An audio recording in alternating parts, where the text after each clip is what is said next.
If Nigerians don't want to continue to be slaves to a political class that has no distinction whatsoever, then we must act together.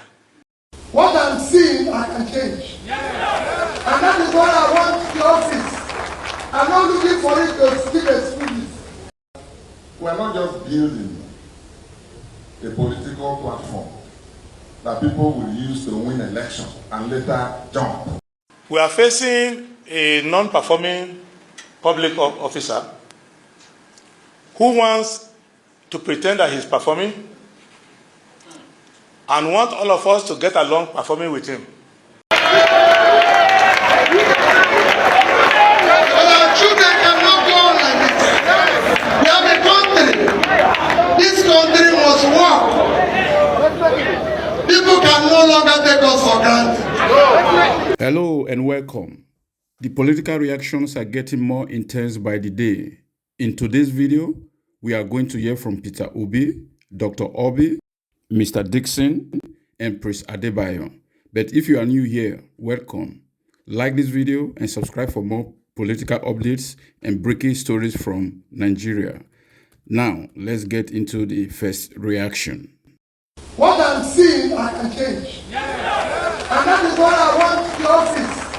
I'm not looking for it to still exclusive. We don't want to hire people who will give us the excuse again. The time of the excuse has passed.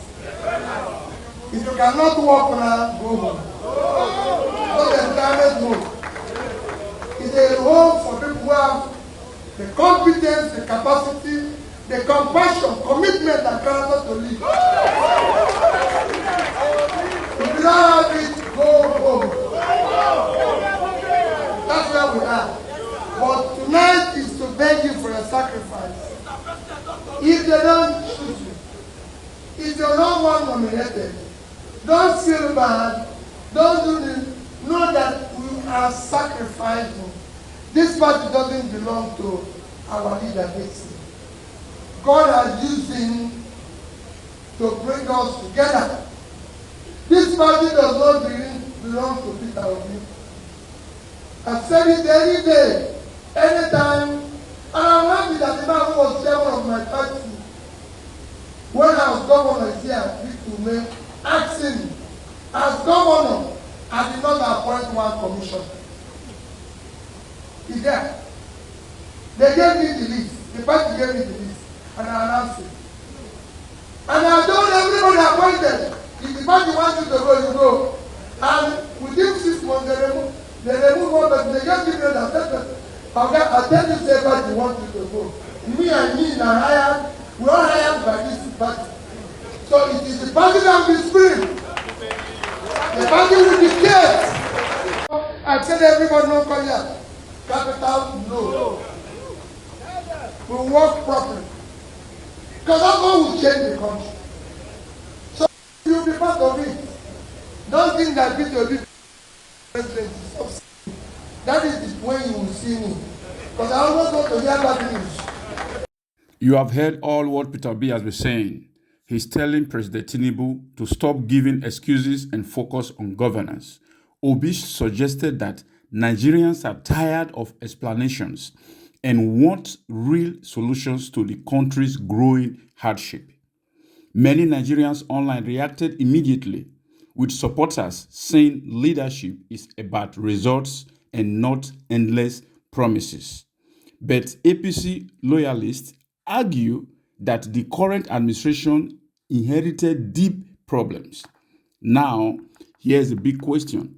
Are Nigerians becoming more impatient with this government? But while Obi was speaking, another major political figure issued a serious warning about politicians dumping parties after election. Let's listen.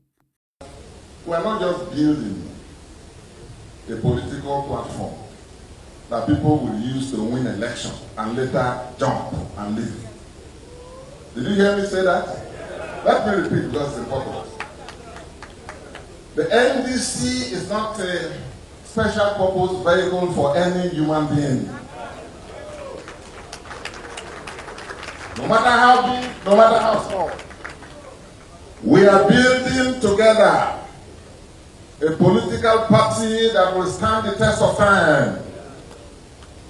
We are building together a monumental movement that will outlast all of us.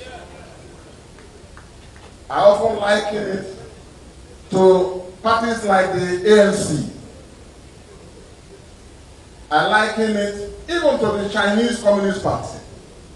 I liken it to the parties even in Ghana and the parties in Europe, the parties in the Americas. We want to build a party of principles, a party with a clear ideology of service, a party that is not a one-man show. And so, like you all, and like me, we believe from presidential aspirants to governorship aspirants to National Assembly and State Assembly, you are not in NDC as birds of passage. You are in the NDC to stay and to build and to nurture.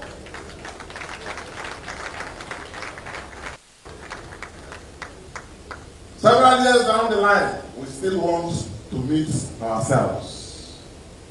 Whether things go well for you in the immediate or not,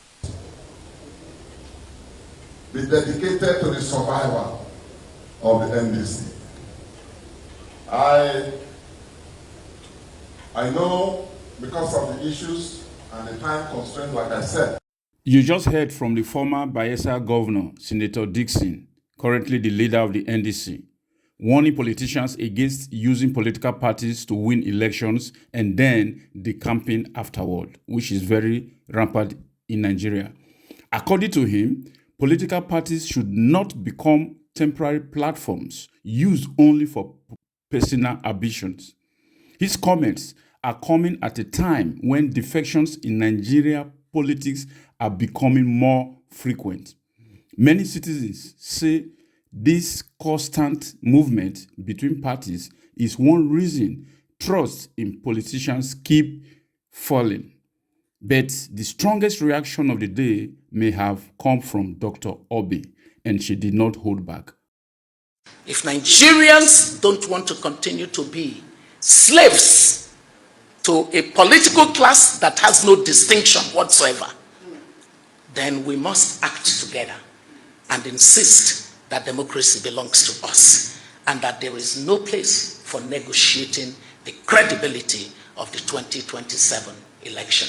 The politicians think that politics, democracy belongs to them. They ignored the call of the citizens for there to be instant, real-time, electronic transmission of summation of votes, because they keep trying to pretend to Nigerians that Nigerians are asking for something else. Nigerians are not saying that as soon as each individual votes, it goes to some electronic platform. Nigerians are saying when you collect the votes at the stations, that from what's that? That EC8A. That EC8A, as agreed by everybody who was at that polling station, must be uploaded so that should there be a hijack along the way or any kind of manipulation, that which is in the IREF, which is in the electoral law, will suffice as a means of validating. They refused because they already know what they plan to do. And they signed it surreptitiously. Even the House of Reps that had said it stood with the people were of course threatened. They would not get their tickets. And every one of them just lined up against the Nigerian people. We must remember this. Nigerian people have constantly been disrespected by the political class. Dr. Oby criticized the APC leadership, saying Nigerians will continue to suffer like slaves if citizens refuse to demand accountability from those in power. She accused political leaders of benefiting from the silence of the people while ordinary Nigerians struggle daily with inflation, insecurity, and poor governance. Her comments quickly sparked heated debate online, with many agreeing that citizens must become more vocal. And then Prince Adebayo stepped in with a statement that many people are now calling one of the boldest political comments this week. We are facing a non-performing public officer who wants to pretend that he's performing and want all of us to get along performing with him. And he wants to write a Shakespearean tragedy where we will be given roles to play. So I'm supposed to be a fake opponent, for example. So pretending to be contesting against him without contesting. Then he will like me. I'll give you a lot of money. He already got someone to be impersonating as INEC chairman, who is not the INEC chairman. So before you think of charging Amukutan to call for rigging election, you first have to charge him to call for pretending to be INEC chairman when he's not. So if you want to be happy and there's no problem, we all have to pretend along with him that we are doing transition or election, which is just a prolonged, expensive coronation of one person. So if we don't want to do that, because I will not do that, I'm not very good in drama.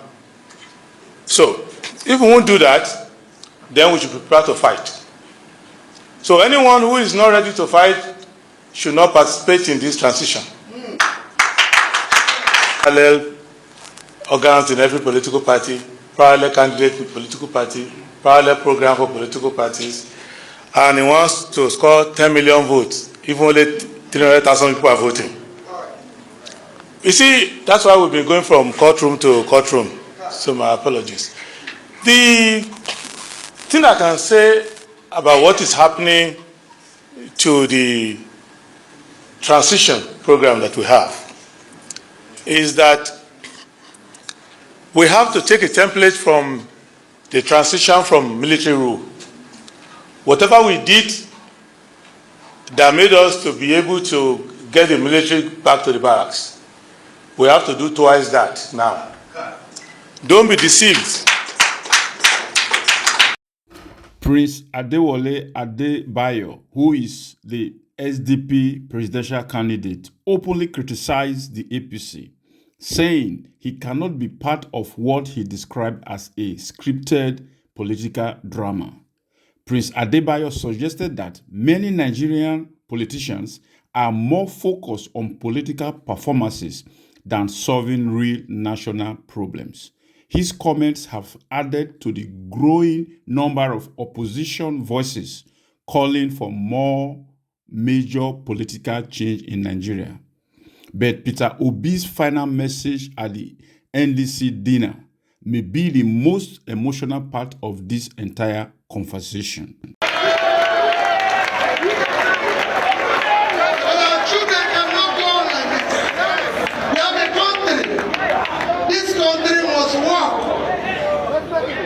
People can no longer take us for granted. I was in South Africa. They have